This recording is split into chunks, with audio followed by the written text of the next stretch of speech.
musically, it's crazy different to me. You know, I mean, it just evolved. You know, Bill's making sure that he's got the instruments that he needs. You know, he's always fussed that there weren't enough tubas, and he needed more of the tubas, and now he's got 26 or 28 tubas. I don't know exactly, but he's got a lot of tubas. He's big into the brass, and low brass, upper brass. It doesn't matter, and the sound is just—it's amazing the sound that they can put out. You know, I sit across from them during the game because I actually have seats, and it's just to hear them and the sound they put out. I mean, they've always been a very musically a very quality band, but it's just the sound nowadays is crazy. It's just really, you can tell that's Bill's focus. It just doesn't have 350 kids that just blow as hard as they can there. Tone, that's what he always says on Saturday morning practice, tone.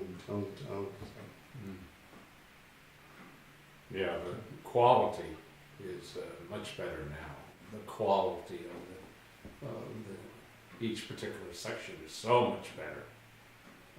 You can tell it. And I marvel, not having any music background at all, but I just marvel at how kids can, one week to the next, memorize complete shows and march and play without flip music. That to me is amazing, because when we go away to other venues, we go to Duke University, and they're kind of a small band. But they march with flips. Virginia Tech march with flips, and and you look at quality bands, the bands of the Big Ten, bands of the Southeast Conference. They all march without flips, and they memorize their music. I marvel at our kids, with the heavy academic load, and how they can come and within a week's time learn drill and music, new show.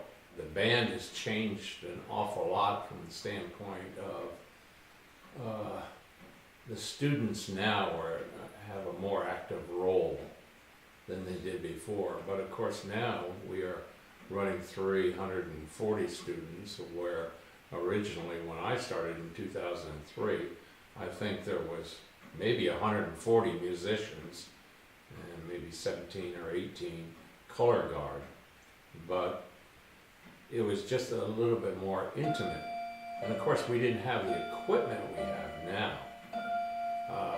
Our storage area was in the old U-Haul down in the lower level, and they gave us the old sports equipment room plus a handball court where we stored all of our uniforms, and we stored all of our uniforms on Z-racks, and the door into the handball court, it was only like 17 or 18 inches wide, and getting a full rack of uniforms out of the handball court up 2 or 3 steps and out an 18-inch door was very, very difficult. So I was able to take the door off and cut a little bit off of the door. It was a wooden door, and put a ramp in from the hallway down into the handball court. Like I said, it was 2 or 3 steps. So we were able to take those Z-racks and at least roll them up the ramp into the hallway. And of course the band, all dressed in what they call the cage area, right in back of these storage rooms. And of course when they gave us these storage rooms, there weren't any shelves or anything of that sort in these storage rooms. So that first year, Dwight Purvis, who Glenn mentioned earlier, he was the one of the teachers for the low brass, and Island Welldryer, who was he was the drumline instructor. And between the three of us, we worked and built shelves and put them up so that we had storage areas for our drums and all of our instruments in the one particular room. And then I put up a lot of shelves with hanging bars so that we could hang our uniforms up in the handball court. So it was very tight and very difficult in that other than those two rooms we had nothing else. And moving equipment was very difficult. The only thing that we had at that time was the big truck, which Glenn drives now, but we didn't have the drumline truck, and we had just purchased the Gator and the John Deere Gator, so we used that a lot to move all of our sound equipment.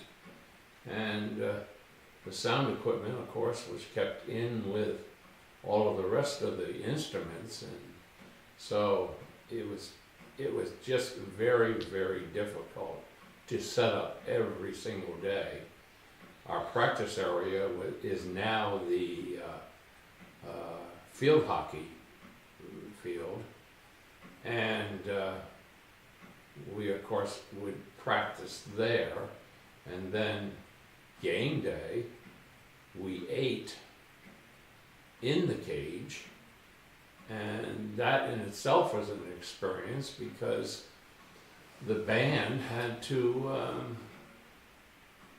send out bids to various restaurants and facilities in Charlottesville, and we took the low bid for particular games, and so we had to go and pick up all of the food for the band from these various places. Some of them delivered, but some of the bids were from the hospital, and the hospital cafeteria or the hospital food areas, they wouldn't deliver. So I, along with Tiffany, would have to take my truck, and we would go over and just load it down with all kinds of food and bring it back game day when the band was practicing in the field behind the cage. And it was quite difficult to take containers of gravy and turkey and all sorts of food and put it in the bed of the pickup truck, and especially if it was bad weather. It was extremely difficult. And then, of course, having all folding tables and setting out the food, and the kids were dressing at the same time that they were eating, and all on paper plates, and it was very, very difficult. Nowadays, of course, it's changed an awful lot, and I'm sure that it's been a lot easier now than it used to be.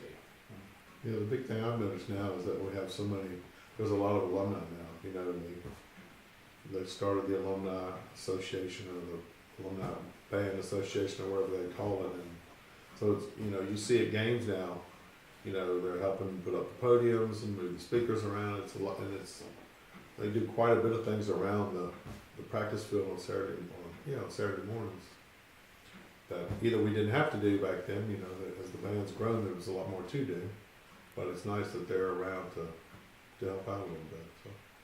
Well, it was kind of a transition from that particular time, those first couple of years, until we actually moved into the Hunter Smith Band Building. There was a time, there was 1 year in which we had storage sheds that were in the parking lot right across from Cars Hill. That parking lot that is right across from the University Inn. It's now a park. Yeah, it's now the parking lot's gone now, so. The parking lot is gone, but we had two huge,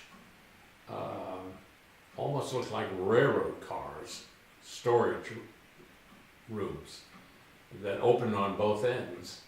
And when we were told that, the band was told that we would be practicing over at Cars Hill and not behind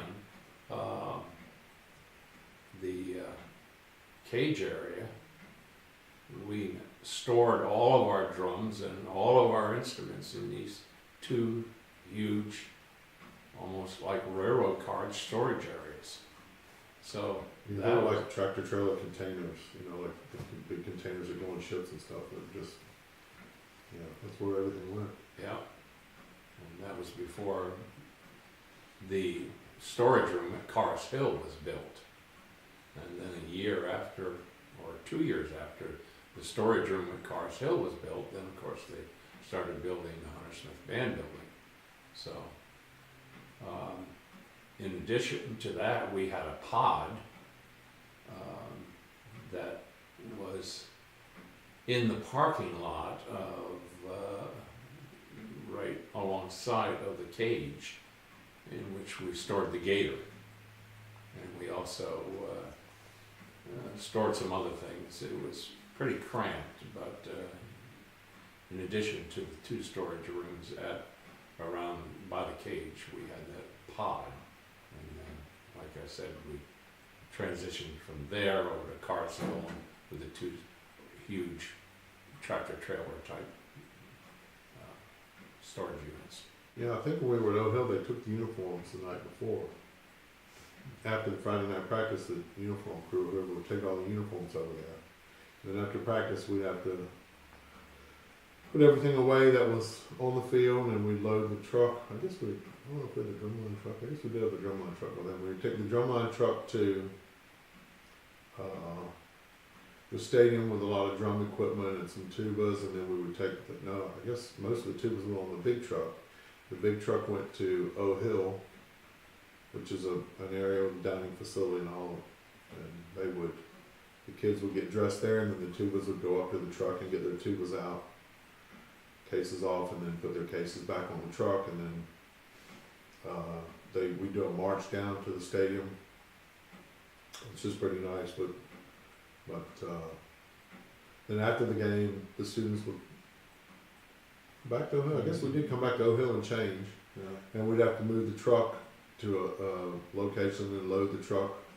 Every student would bring out their instrument and their hat and hand it to us, and then we'd load the truck back, like hats first in the front, and then all the instruments on there, and then all the Z-racks that were empty, because then they would put the uniforms in bins to be dry cleaned, as they do now. So we'd have to load all these Z-racks, and then Aquafina carts full of soda and this kind of stuff that they had for post-game. Well, they used to have pizza and soda and water post-game, so that we'd load everything back on the truck, and then the truck would have to be taken back to Cars Hill, and then I guess students or someone would unload it. I don't know if you helped with that or not. I didn't do it, but Monday they'd unload the truck back into the storage facility, and now they take the truck to the band building, they unload everything out of the truck back into the band building. So it's a lot of equipment moving. It was back then. It seemed worse then than it is now, but again, as Dick said, I think we have more help now than we had then. It seemed like we did have a lot more duties. It's a lot more stuff they counted on us to do, which made for a much more hectic day than it does now. So My duties, game day, were not as difficult as they were during the week. We used to store all of our soda, water, and everything else at Scott Stadium, and I used to, on Wednesdays, meet the Pepsi-Cola people, and they would every Wednesday unload 2 pallets, one of Gatorade and one of water, and I used to take those 2 pallets apart, and then I would gator them from our storage room at Scott Stadium out to the site. And each game there was about 60 cases of water and Gatorade that I would take from the gator and its trailer and put up on the wall in front of the band. And then after I did that, then I would go up into the stands and take it off the wall and take it to the various spots, various coolers. And so it was almost a full afternoon for me of work, just transporting all of those things. And then after that, then I went, and the band used to have 2 Aquafina carts in the garage for the band members, and I would take 5 cases of water. I would take the water and put in these Aquafina carts for the band when they arrived at the tunnels. But now we don't do that anymore. The kids take their own water from the Hunter Smith Band building as they depart onto the buses. So it makes it a lot easier. And now the game day crew does all of that watering. I don't do anything like that on Wednesdays anymore. That was probably the hardest part of my job, was on those Wednesdays. Yeah, it was water. That's a lot of work. The water was epic. I can't even imagine. On a routine basis, it's, you know, I think both of us would feel like on game day, our even though Dick said it wasn't as bad as some of us during the week, but he worked very hard during the week. But I feel like game day, there was always some additional thing that came up. You know, this kid left her flute. Dick, can you take the gator and run back and get this kid's flute from the cage that she left? And it's like, or we forgot the stick bag with extra drumsticks, or this or that or the other. I mean, it seemed like it was always something when your day is planned out and you know you got to be at A and then B and then C and then D, and all of a sudden, in the middle of that, something will be thrown in to, you know, some wrench in the cog to just, you know, kind of mess up your whole day. And it was routine. You could almost count on the fact that something would come up. Somebody would forget something, and, you know, Dick more than myself because he had the gator, but it just, can you run do this or can you run do that? And you'd think, okay, I got my day planned. I'm going to actually have 30 minutes here to relax and take it easy. And it never, especially in the early days, it seemed like it never happened. Something would always come up, you know, oh, we need you to help with this, something that was not planned on. I know you constantly had to go, can you run back and get this, and can you run back and get the other stuff? Yeah. On game day, I was constantly running back and forth to the cage for various things. Somebody forgot something. Yeah. Now I think they're held to a higher standard now. I mean, there's more help now too. Matt Taskey is one that comes to mind with their couple of assistants or grad students, and we have, you know, we used to just have Island doing the drums. Now we have 2 people doing what Island did. So it's, you know, as the organization's grown, the help's kind of grown with it, you know. So that does make our job a little easier. So it was crazy in the early days. It's just, nothing ever surprised me. During the summertime, before even band camp starts, Glenn and I go to the Carousel storage room, and we power wash all of the igloo containers, and The Aquafina carts and the gator. Tables and everything else, and spray them down with Clorox and power wash them and everything else, because they tend to get a little nasty. During the off season, me and Kirby Chen had to mark the whole field one morning at band camp. Well, maybe it was afternoon while they were doing the inside practices because it was so hot. Yeah, we were out there remarking the whole practice field, repainting it. Yeah, it was pretty crazy. Getting back to the earlier days of the band, the saddest moments was the first 2 years of the marching band. Dick Mountjoy of WINA was our announcer. And the third year of the band, I believe it was, he became very ill and couldn't do the announcing of the band at halftime. And he had a very dynamic voice and did a really great job. I do know that Drew does it now, but Dick Mountjoy in the very beginning, Bill, from the standpoint of PR, had to be interviewed and went on a lot of the radio stations and TV stations and talked about about the marching band. And it was through that interview process that he became friends with Dick Mountjoy, and Dick turned around and offered to be the halftime announcer. And that's one of the sadder moments of the band's history. And Susan Howell and Ann Bilbo,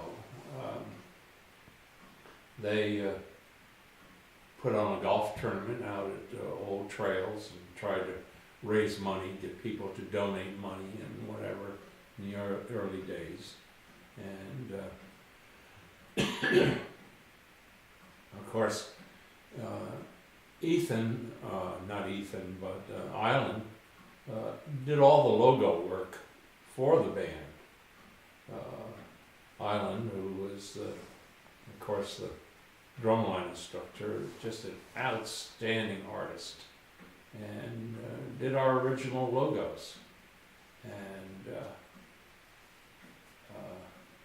I was so impressed with his ability to do that sort of thing. And, of course, I was impressed with his leadership in the drum line. He was a very strict person with the drum line, and but he also was very kind, and he also took very good care of the drum line people. I do know in those earlier years when we were practicing at the cage and behind the cage, you know, he would hold the drum line back from when everybody was going to eat, and he would go personally and get all of the food for the drum line. And he was sort of like a mother hen, and he would take care of his people. All the kids in the drum line at that particular time really respected Island. He really did take very, very good care of them. And that to me always impressed me, you know. And he prided himself on having them look really nice. And he would undergo an inspection after they got off buses, you know, making sure that the snare drums were all lined up, everybody had scoops, everybody had their uniforms exactly alike. He would make sure that everything was, he would come to me and he'd say, would you mind carrying the stick bag in case, they break sticks or whatever. That was a well-organized, well-run drum line at that particular time. I don't know how it runs now, but at that particular time, it was quite impressive the way he ran the drum line.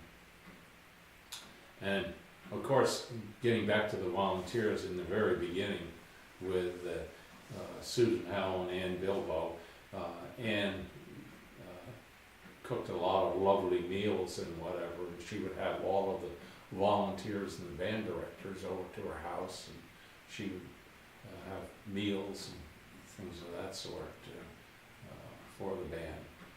And they were always looking for some ways to raise money. And I can remember I went and spent a couple of $100 and bought some bumper stickers and gave them to the I think it was the band fraternity, so that they could raise some money for the band.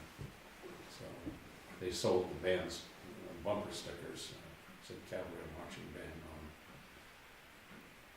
But and then of course Hunter Smith came through with her great gift.